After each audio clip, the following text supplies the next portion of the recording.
welcome back into North of the End Zone. This is episode 7 where me, your host, Brady, Locke, and Owen Reid are back once again to let you know everything you need to know about the CFL. We are breaking down all the storylines, results, headlines, and all these player performances that some were really great and some were maybe on the poor side, but there was some super big news, especially regarding some more unfortunate player injuries. But before we get into that, I'm going to start it off by checking in with my co-host, Owen Reid, and seeing what he's been up to this week, especially on the sports side. I know we kind of wrapped up the World Cup finals. That is exciting, but I'm going to ask you, who were you rooting for in that game, and were you happy with the outcome? Oh, damn! That right off the bat, I love it. Yeah. You know what? It was an interesting game, nonetheless. I'm a huge football fan myself, as in soccer, not what we've been talking about the entire year. But I have to say, I'm satisfied with the ending. Spain deserved it. The commentary, if you got to look at it, they were fantastic. They called it the most one-sided World Cup final in history. And I have to say I quite agree, because Spain deserved it. Messi tried his best like he does at the last minute, but nonetheless, the Spanish champions are crowned. And in the CFL, that actually means a few implications, because my boys, the Toronto Argos, they got their stadium back, did an incredible job hosting. I got to see the makeshift stairs that they constructed for the game come down, which they low-key could have kept up for the Argos, but whatever. And then the BC Lions also get their home field advantage back. So it's going to be fascinating to see how that goes. But nonetheless, I have to ask just before we move on, right? Were you a Spain fan or Argentina fan? What was going on? Oh, man. I absolutely was a Spain fan. And watching Argentina this entire World Cup, it's been a little sketchy to me. I mean, I won't get into too many conspiracies. But man, they should have lost multiple times. They've came away with the wins. And I mean, that could really attend to Messi's greatness. I mean, I got to respect that. But at the end of the day, I was really rooting for Spain yesterday. And that was complete domination. I fully believe that they should have won probably by more than that. In the goal in overtime or extra time that got disallowed, I was really, kind of like, how did that get disallowed? How was that not allowed? But nonetheless, the better team won at the end, so that's all you can ask for. But again, it's super sad to see the World Cup finally coming to an end. But again, super exciting because it was a great World Cup. And now for the CFL, we're getting these home field advantages back. And I know, Chad Kelly was really mentioning that on previous occasion that he wants that home field back. And, it's going to be great for the Argos and the Lions to have that, especially with the Lions having some unfortunate news with the Nathan Rourke injury this week. He suffered a left shoulder injury, and he will be out for an indefinite amount of time. As we know right now, there's not exactly a set timeline. We'll figure that out later on, but it didn't look good, and that was unfortunately on the first snap of the game. So not a great look for these BC Lions going forward, but we're going to get into that. We're going to break it all down, and that kind of sends me right into our big topical portion for this episode. We're going to be breaking down an in-depth version of those 3 teams that have had some quarterback injuries, looking at the Hamilton Tiger Cats, looking at the BC Lions, and looking at those Winnipeg Blue Bombers. Those 3 have kind of been through it with the QB ringer, but there's some positives for sure. There's definitely a lot of lows, but we will get into that a little later on. We're going to start things with a recap, as we always do, going through each game to kind of get an idea of what went on and how did some of these score lines occur and who really stepped up. So starting in that aforementioned BC Edmonton game, Owen, I'm going to send it to you to kind of give us a rundown there and what went on, as Edmonton looking to really get back on track and BC coming off a bye trying to get this win. What happened there? So, I mean, first of all, we got to start off with the old Cody Fajardo press conference in the end. He's had some classic quotes over the years, but this one kind of hit different for Elks fans because it showed a lot of confidence in their team. Just for people who didn't watch, the end score was 17-19 in favor of the Elks. And it was an ugly win, as Cody Fajardo did apologize for in the press conference. He was kind of talking about how good teams find ways to win games. And I couldn't agree more, because man, it seemed like when Rourke went out really early, he left on the first snap of the game, as you said, the first drop back with a shoulder injury. it seemed like the Elks really just kind of took their foot off the gas and really underestimated this BC team, right? Yeah. We had their backup Bryce coming in. They had, kind of a damaged defensive side for sure that they kind of lazed around throughout the game. And really, this week is summarized perfectly by that first game, as in it was the match week of fourth quarters, because BC gave them a scare. Saskatchewan was up, or no, sorry, not Saskatchewan. Edmonton was up. They had a great lead. BC brought it within, I forget, they scored 10 in the fourth quarter. And nonetheless, it was the Elks who held on, but quite a scare for them, as they kind of they didn't quite take advantage of the loss of Rourke as much as people would think. But you know what? I'll kind of throw it over to you a little bit. Do you think this kind of lazing around mindset, well, is that a bad thing to kind of look out for if you're an Elks fan, or do you think it's just they're just adjusting to the new circumstance? Yeah, I mean, it wasn't great for sure. And especially when you have something like that, it's really hard for the team on the other side to rally around that and end up getting this victory, especially when it happens so early in the game. It's like, yes, you have a lot of time to play still, but now you're kind of shifting into a really long game where you have to battle with your backup. And it's really hard to pick yourself up and do that. But giving BC a little bit of credit, right? They hung around, and although they were down 19-7 for a majority of this game, they were down big, but I mean not big, but a substantial amount, especially when you don't have your main guy. They fought back and they got this, to 19-7. So it's impressive in itself, and the game was really, in the balance, and they definitely could have somehow pulled this out, which would have been very interesting to say the least, and it would have been pretty bad look on the Elks for sure. But in regards to the Elks, they didn't get Rankin involved as much. I know he I believe it was 7 carries for 9 yards, and he was more involved in the receiving end. But still, it's a chance for you to really get back. But I mean, to look back 2 weeks ago, the Lions defense did the exact same thing to Rankin. Then they shut him down, and they shut him down once again, and Rankin in the Elks offense wasn't able to free him up. So that's interesting in itself. But I think you kind of just have to be happy that you got out of here with a win.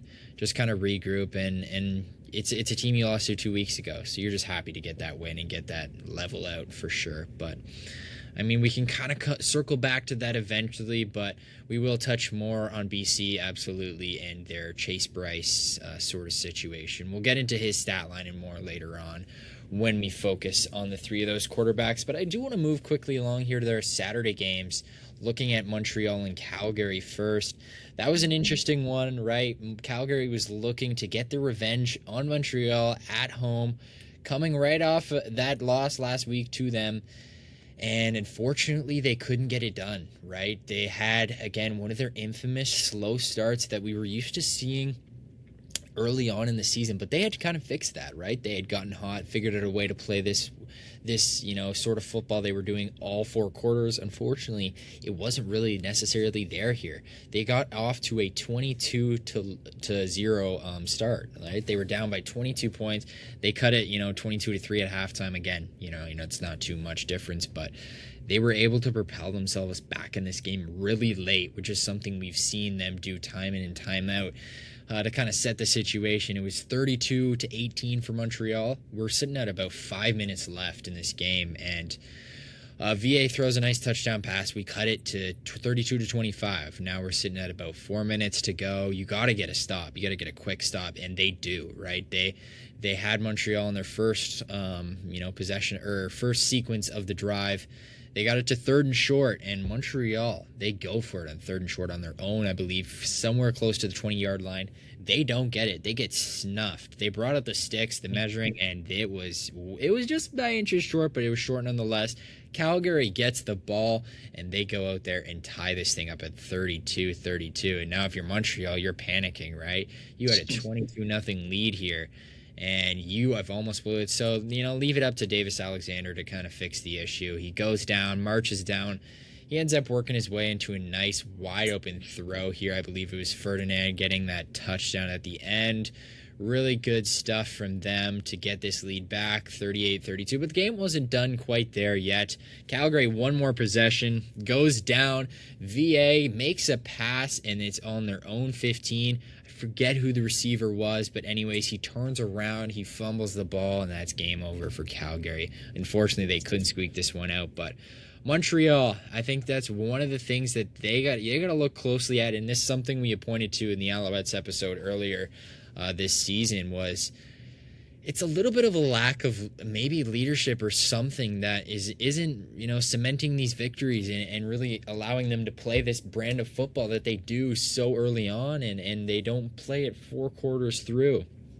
They got to keep their foot on the pedal and get this done. Fortunately, they let off the gas a little bit, and Calgary got right back into it. Montreal should be licking their chops and being thankful that they got out of here with a win, because that could have been a lot different. But I know I kind of rambled there for a bit. Was there anything you sort of wanted to see more from Calgary, especially on VA's side? I kind of want to highlight him based on that, coming off that historic performance at home last time they were in Calgary. What do you think he could have done differently in this game, in maybe a questionably attackable defense in Montreal?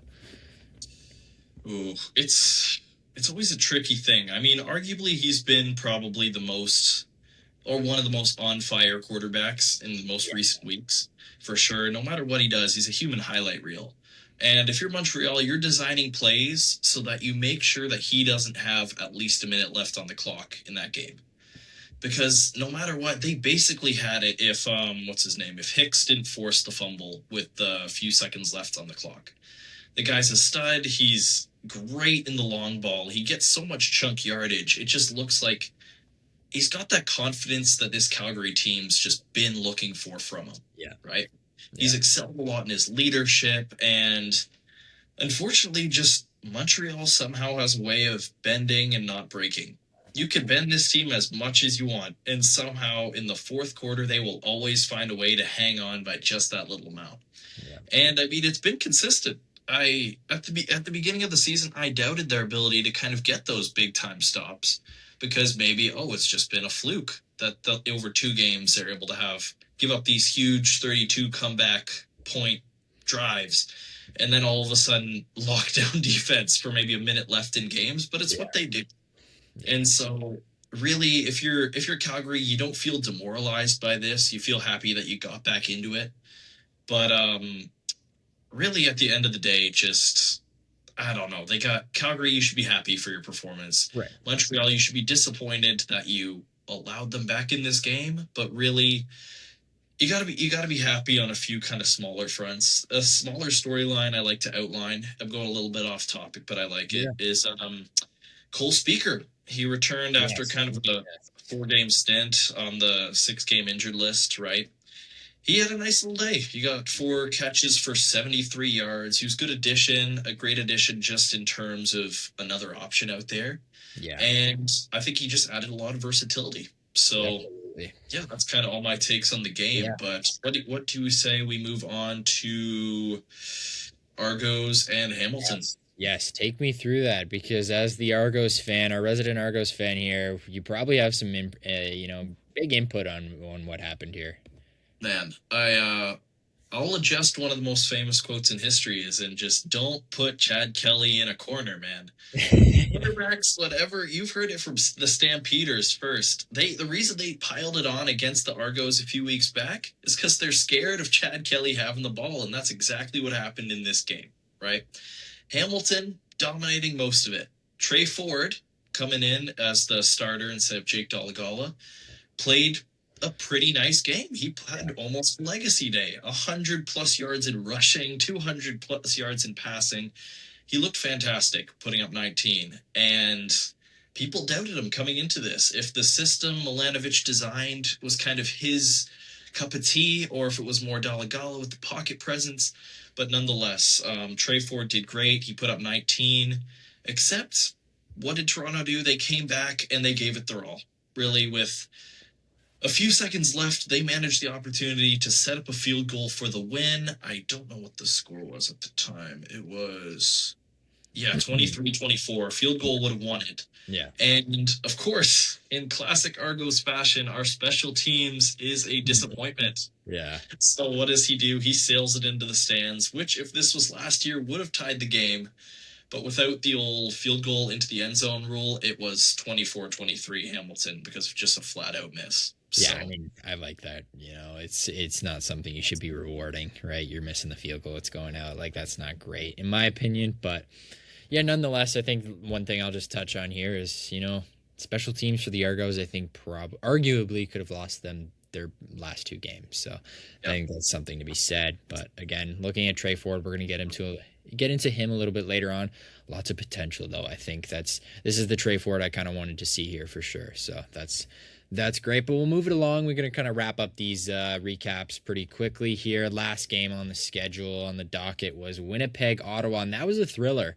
That was a very interesting game. This was the Dru Brown revenge game we were kind of highlighting going into it. He wasn't playing his best ball, right, throughout these first three quarters. He really kind of turned it up at the end. He showed that the biggest thing for me was that he showed that he is the guy in these moments. Like I feel like he always rises to the occasion and he wants to be in those moments. He wants to have the ball in his hand. And as a backup playing for Ottawa, like that was just such an unfortunate situation for him when, he couldn't be that guy and he couldn't help this team out of the rut that they were in. But getting this trade, it was obviously the best thing for him. And now looking at Winnipeg, it was really an interesting game to rally out of. You really would not have liked how your team is looking if you were the first team to lose to the Red Blacks. You pushed through and you got this one done. As for the Red Blacks, this just got to be the cherry on top. It's just got to hurt so much you had such a big lead. You were scored on almost, I forget what it was, but it was a very 5 or 6 straight offensive possessions of the game. And you were on fire, right? And then for me, going down the stretch, there was some very questionable Jake Maier decisions. Once again, I feel like I'm saying this every week, but he had that one throw into the end zone, right? It was second. You were almost in the end zone. I think it was second down, it would have been second down. He throws it, and there's nobody in the area vicinity. It's a completely clear interception. If you had no play, throw that out. You don't need to throw it away. Now you've cost your team another 3 points, and that ultimately could have been the difference between you winning and losing this game. So, there was just a bunch of things that he did again that just mind-boggling to me. I just can't wrap my head around it. But as we kind of wrap it up here, we're going to kind of transition because now I don't want to say too much on those other teams. We're going to focus here on Dru Brown and the Bombers. Bryce and the BC Lions, and then Tre Ford and those Ticats. So I'm going to start it with you and with those Winnipeg Blue Bombers. Looking at these three teams, starting quarterbacks aside, we're now into the backups and the rest of those position players. Which of these teams kind of stands out to us and which kind of is the most likely to succeed? So I'll start it with those Blue Bombers and Dru Brown. What do you like in there, Owen? Ooh, see, you started off with my number one pick because in my opinion, Winnipeg and Dru Brown, you got a starter as your backup, right? I don't think it's the case in Hamilton and it's the case in BC Lions. Sure, Hamilton, they got a great athletic performer of a quarterback, but I'll get to that in a minute. Dru Brown's the guy. He knows the system. He's got the experience. And what I love about this Winnipeg team and his potential ability to succeed is the fact that they have a really good ground game and solid offensive line in front of them, right? Yeah. And when you're trying to get a guy to integrate into a new system, right, you're just trying to make it as easy as possible. And that comes with not leaning on a ton of QB expertise or relying on your guy to make heroics deep in the stretch. And he sure did in the fourth quarter, right? But throughout those 3 quarters, the running game helped a lot. And the O-line did help a lot. It gave him a lot of time, it gave him a lot of space to just keep him kind of in the game, right? And so, I mean, in Dru Brown in the past, he's shown that he can execute Winnipeg's system really efficiently, right? He doesn't turn the ball over a ton. And he's a confident guy. He's fun, he's talky, he fires you up on the sidelines, and he's a great pocket passer. Because if you look at his eyes in that fourth quarter where it's almost like you're 7 yards out or something, right? Yeah. O-line's collapsing in on you. He doesn't even look around at the people coming at him. This guy's just immediately searching down the field at any possible target with laser eyes. He Yeah. looks razor precise, and that is just a really, really good sign for the Blue Bombers, especially missing a big quarterback, right? Yeah, I think kind of the big thing for me, like looking at all of these teams, what separates them? Like what is the difference now, especially with kind of like an even relatively let's keep quarterbacks aside. We're looking at the rest of these offensive positions. Wide receivers, I think it's arguably decently close like as a collective. Obviously, you have the best in like Kenny Lawler and Hamilton, and then you got McKinnis and BC, but then you're looking at these as a whole, right? With Winnipeg, you got Tim White, Dembski, Pokey Wilson, and then you look at Hamilton, it's like Lawler, and then it's like Keandre Smith, etc. And then you're looking at BC, and you're looking at McKinnis, you're looking at Hatcher, all these guys. But for me, I think the biggest difference and the biggest, gap between these three is the running back. You're looking at, Winnipeg's got Oliveira, and then you look at, yes, BC has, James Butler, and then you look at Hamilton and it's Roundtree, I believe, correct?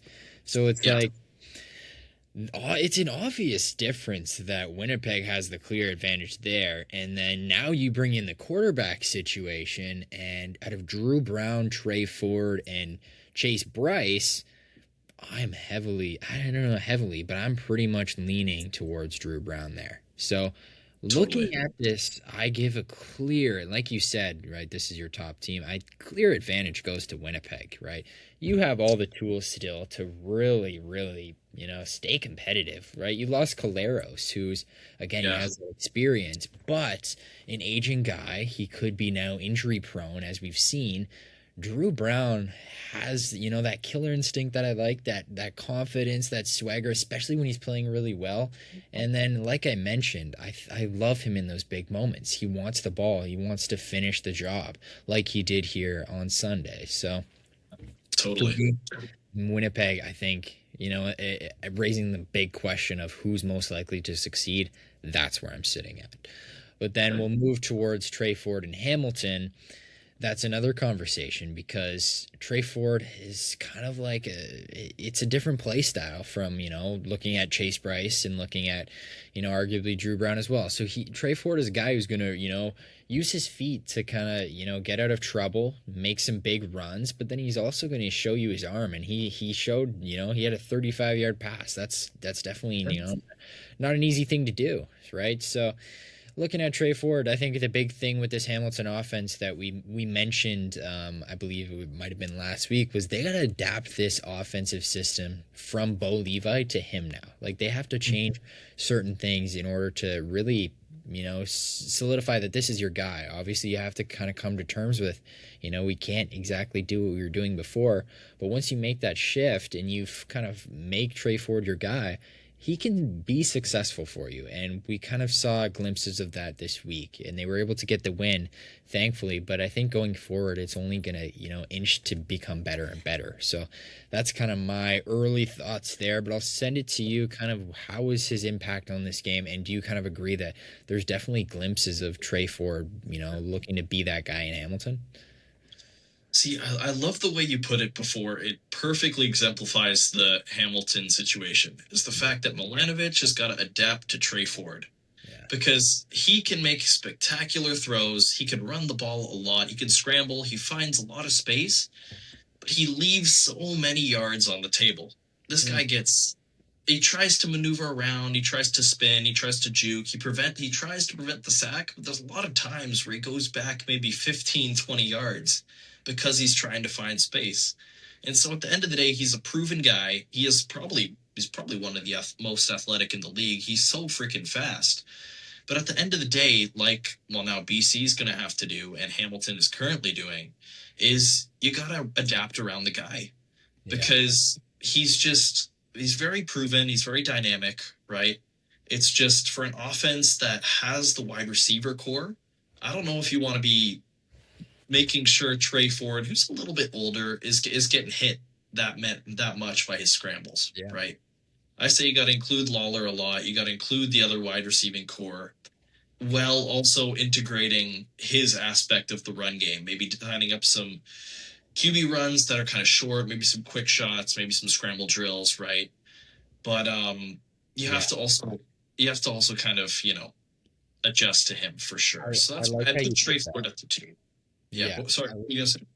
I just kind of want to circle back to that and be like, I really like how you put that because, looking at it from, a bigger perspective and not just Tre Ford, you see how many of these weapons like Kenny Lawler and even Keandre Smith that you have on this team that, especially Kenny Lawler, you really want to incorporate him and you got to incorporate him into your offense if you want to be successful. So it's going to be kind of a weird balance, right? To try to figure out exactly what kind of arm strength and power and accuracy do we have with Tre Ford? Because it's obviously not going to be to the level of Bo Levi, but does that we have to kind of, look at Kenny Lawler's routes and be like, hey, we're going to have to run maybe some shorter routes, maybe some, some more, More check down. yeah, like there's going to be some plays where we got to do some crossers, like something to kind of get him into open space, misdirection, something where we can just get him the ball, right?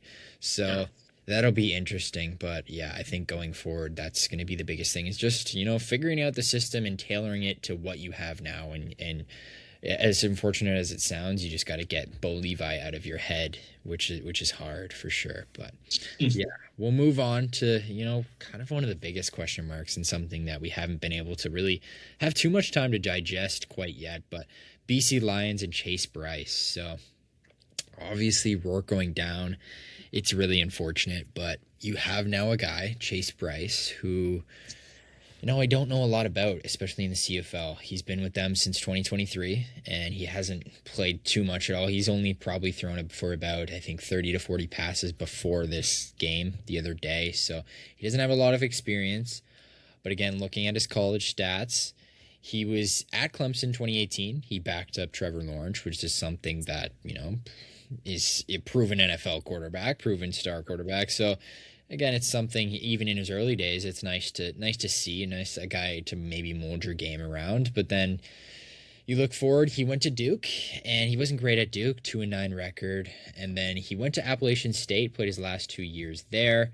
He threw for about close to 7,000 total yards in those 2 years, threw for 27 touchdowns in each year. 10-4 record in his first year, 6-6 in the second. But again, nothing too standoutish there. But he was able to be the guy in that situation. Now he comes to the CFL. He's been the backup for a few years, looking behind a guy like Nathan Rourke. Again, a guy you want to look at and maybe mold your game around. So now he has all the tools. He's played some really good college ball. He's sat behind two proven good quarterbacks, and now we're looking at a guy we're gonna give him his shot, right? He's now done everything he can to get ready, and now we're gonna see what he's got. So of course it's his first, week in. He's kind of thrown into this. You don't want to be too harsh, but he wasn't necessarily great, right? 4 receptions, you don't love that. He had maybe 1 or 2 good throws that I liked, but again, most of his throws were safer throws. It wasn't anything too crazy that he completed. The poor ones were obviously the ones that he was picking off. But to kind of look at this, and I'll pose a question to you: is there any similarities or things that they can take from their offense with Rourke, and do they have to change too much to kind of fit Bryce? I like the question because, like I was kind of hinting at with Tre Ford, man, they gotta adapt a lot to Bryce. I mean, when you have Nathan Rourke averaging, I want to say 330 yards a game, right? As an elite pocket presence, playmaking mind, right? You're shifting to a guy who doesn't have a whole lot of experience. Yeah. I think you mentioned before. I couldn't remember. He's been with the team since 2023. So we know he knows the playbook. It just depends on how many snaps he's actually got, right? And now there's 3 things that I feel the team actually has to adapt that isn't Bryce if they want to succeed in the absence of Nathan Rourke, which we don't know how long that is, right? Yeah. One is James Butler, right? Last game, I'm going to say this. He's a professional running back. He got 4 yards. Yeah. 4 yards. Yeah. That's abysmal. I don't even know who Alexander Horvath was, but he got 11 yards. Yeah. And so, honestly, they need to establish a good ground game if they're going to give this guy some time and just ability to, I don't know, make good throws and give wide receivers open slots, right? You can't keep having the pocket passing quarterback when he's not used to being the pocket passing quarterback, right? Because he hasn't played. So they're going to have to adapt to him. Two, they really got to step up on the O-line because he was sacked 3 times. His pressure on him was constant. Yeah. The pocket collapse was brutal. If you have 6 foot, 300-pound guys in your face with hands up, you're constantly hitting that if you're not Nathan Rourke knowing how to navigate it, right? So they got to adapt to that. And then 3, what was the last thing I wanted to adapt to? Oh, well, the offensive play calling. They gotta continue doing more short range to mid range throws. Yeah. You're not going to see a lot of long range bombs, but I mean, one positive though is that they have this guy. Oh, I know. Oh, I'm looking at the wrong team. Never mind. But Keon Hatcher, also good wide receiver, who could potentially help out a lot with the new quarterback. But I'm going to swing it back to you real briefly, right? Do you think that BC kind of has a chance to rise up the ranks with Bryce? Do you think he could shock some people? Or do you kind of think that they're too behind in Rourke's era that they kind of just need to stay where it is? And Well, just this is unfortunate. I mean, you kind of have to break it down in 2 different scenarios. I mean, first you got to figure out what the timeline is with Rourke, because now you're a team that is 1-5. Opposed to that, wait, it is 1-5, right? It's not 1-4. 1-4. Oh, okay, it's 1-4. Okay, so 1-4. Still, you're 1-4, and you've got a Chase Bryce in there now, and that's not your guy. And you've built yourself this hill to climb. Even with Nathan Rourke, that is going to be challenging. Now you've got Chase Bryce to dig you out of a 3-game below 500 mark. That is tough, and in a competitive West, it's going to be a pretty uphill battle. But then to kind of look at this to say, okay, if we are going to be competitive and if we are going to keep going with Chase Bryce and try to, really dig ourselves out of this, I think you got to look at this offense. And me looking at the very small sample size from this game with Chase Bryce, McInnes was targeted 9 times and he was only caught 2 of those balls. And yeah, that's your best receiver. You have to get him involved. And as much as, Hatcher was great, Seneca was great, like, we got to get all 3 of those guys involved if we're going to have any success. Because when you have a guy like Chase Bryce and this isn't even just Chase Bryce, but if this is, anybody who isn't your normal starter, if it's not maybe even an upper tier quarterback in this league, you need to have multiple guys on your wide receiver core that can get involved and get involved quickly, because as an opposing defense, if you realize that, this quarterback who doesn't probably have a lot of confidence is going to one guy every single time, you're going to catch on to that and you're going to force him to then be scrambling in his mind, and he's going to realize that, hey, I don't got this option. What the heck do I do now? Because none of these other guys are a possibility for me. So if you're BC and you're Chase Bryce and you're the offense, you have to get Hatcher involved all the time. He's got to be open. Seneca's got to be open. McInnes has got to be open. And Butler needs to, like you mentioned, get that run game established. So it has to be working on all cylinders now, that it's not like Rourke can go save you out of a hole, right? You have to look at your other position players, and they need to step up and you almost have to be playing a perfect game, like, at this point, to be able to win these games. Like, when you have, like, it's no harm on Chase Bryce. And again, I don't know a lot of his film, and I don't know what he can necessarily bring, if he can maybe ever take over a game. But to me, I don't feel like he's that kind of quarterback, and I feel like they are going to have to somehow get all of these other parts involved to really have a chance to win these games. And I think that's ultimately the best way I can put it. Totally. I mean, next week they have the Argos, but they're back at home, so that's not too bad. But man, if it's a Chad Kelly versus Bryce kind of game where Chad Kelly is just prone to so much heroics, it's going to be a tough one. Oh, yeah. For Bryce to have a consistent game before the 4th quarter, because we know how good Kelly is in the 4th. Yeah, so they're going to need to play really well. Yeah, and as we kind of wrap that up and get into that game, before we kind of shift off to our predictions, I kind of just want to make sure we're on the same page here of an agreement of, ranking these on, the biggest question that we've kind of posed here on the most likely to succeed, are we in agreement that it goes Winnipeg, Hamilton, BC at this point? I think so. I mean, it's for sure, unfortunately, BC in the last spot. I don't Yeah. blame Bryce for his performance last week. He was thrown in with the Wolves, right? With a whole slab of meat across his chest. Yeah. But really, I think Brown's in the best spot. I think actually Ford has a bigger upside because of his versatility in the rush game. I like that. Yeah. But yeah, what about you? You got the same ranking? Yeah, I mean, I got the same ranking as you, and I think, unfortunately, yeah, like you said, with BC and Bryce, like it's just everything I just mentioned. It's going to be really hard hill to climb. And then Hamilton, this win was big for them this week. Like getting that win was really nice, and that's going to be a good confidence boost for not only their team but Tre Ford, the coaches system as well. Like they're all going to be patting themselves on the back a little bit that they really worked themselves to this win. And then with Winnipeg, you're also going to be happy that you got the win this week. So, as much as these teams are kind of down a little bit, there's some upside to especially those top two. And we'll see what BC can do this week. Maybe they can, pull off another shocker. I mean, Toronto just kind of let one go to Hamilton there, so maybe they'll let one go to BC. That's a question we're going to have here shortly. So let's get right into those predictions before we kind of take a bow and get out of here. But starting off Thursday night here, we got Edmonton visiting Saskatchewan coming off their bye. This will be interesting. I think we kind of both agreed earlier that Edmonton had maybe a bit of a letdown performance just based on, the situation. I know they got the win, but again, it wasn't, maybe a performance they should be too happy about.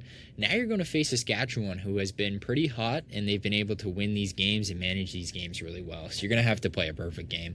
I think for me, I got to go Saskatchewan here. Just coming off that bye, they're looking too good for me. I don't know. How about you? Ooh, Saskatchewan off the bye. It's tough. It's tough because you look at both the records, you see 5-1 and 4-1, and you're like, okay, well, Edmonton's got more momentum on their side. They're coming off a win as well as it being ugly. But Saskatchewan at home, that's a tough base to come It is. to get to that. They have a good fan base, and so I think Rough Rider Nation is going to be happy with the win here. Yeah. Okay. All right. So, yeah, I mean, just to kind of revisit what we did last week, I forgot to mention, we were 2 off. I know me and Owen were both in agreement last week. We unfortunately didn't get that Calgary win, and we didn't get that Toronto win. But we went 2-2 last week. We'll see what we do this week. And, so far we're in agreement on that first one. But, Friday night, we're looking at Calgary visiting Winnipeg. This one's very interesting to me because Calgary coming off 2 losses against Montreal. They're going to be chomping at the bit to get back on the score sheet here. And then Winnipeg, a little bit of a letdown, I'd say, against Ottawa. It's a game you'd expect to maybe win. I don't know. I'm flip-flopping here. Winnipeg's at home, but I have to rock with Calgary again. I think they're going to bounce back, and they're going to get right back in the win column. Okay. I like it. I was initially thinking Calgary, right? Because I can't see them with losing 3 straight, just because they're too good a team to be losing 3 straight. So I'll actually mix it up. I'm gonna go with Winnipeg because I think it's a Brady Oliveira kind of bounce back week, or not bounce back, but continued good week. And I think he's gonna beat Dedrick Mills on the ground. So I'm gonna go with Winnipeg at home. Interesting. Okay, I can see it. I like it. And then we'll move on. Saturday, big game for your Argos to kind of get back on the board, and then they're facing BC. Whew. I mean, we just kind of touched on it a little bit. This is a game for Kelly to kind of attack it, right? He's got a favorable matchup, looking at the other end on who's playing quarterback. But can the BC defense shut down Kelly and that Toronto offense? I think that's kind of the question. For me, I gotta back Toronto again. Like I think there's no way you don't go in here and get this win, especially losing to Hamilton. They're going to be chomping at. I like these teams that are just chomping at the bit to get the win. I think Toronto is going to be one of those this week. But as much as I want to go against you here, I got to stick with your Argos. Nice. Yeah, I'm pro Argos in this one. I think they're going to be pissed after the special teams the last few weeks. Yeah. I think BC's low scoring game, a little bit of a fluke last week. I think their defense isn't great at all. So I'm gonna choose Kelly to kind of just cleave through the BC Lions. Yeah, I think So this will be a good chance for them to get back, right? And maybe figure out those special teams issues too. So, they signed a few new guys, apparently. I mean, some punter, I think, from like Alabama or something. okay, so Something from there, but we get a new punter, so that's good. that should help. That should help. That should do Yeah. something. And then, final game of the week. Interesting one. Hamilton coming off that win, this new Tre Ford system. We're looking at Montreal and Davis Alexander back at home. They're going to be feeling, probably their confident selves once again, especially in this game. I think this is a sneaky one that Hamilton will keep close just based on what Montreal has done, in these last few games where they let their foot off the gas. I think it's a perfect situation for them to do that again, but I think Montreal will climb out of here with a win once again. Whether that be ugly, whether that be, dominant, I don't really know, but I think they will come out of here with a win. Yeah, wide receiver core is too good in Montreal to bet against them at home. I think it's going to be humbling for Tre Ford this game a little bit. He'll be in it, though, because, it's the consistent bend, not break team. Yeah. Defense. But if I were a betting man, I have a weird bet for you. It's going to be a Montreal win, but Jake Dolegala is the new Nick Arbuckle and will score 2 1-yard punch-ins. Yes. Okay. But yeah, Montreal for sure. We will note that. We will come back to that next week. We'll circle back. But then, looking at our picks, we were relatively bang on together once again, just besides the Calgary-Winnipeg game. So we'll keep an eye on that one as well, see what happens there. But again, this has been North of the End Zone. I almost said a different name. North of the End Zone, episode 7.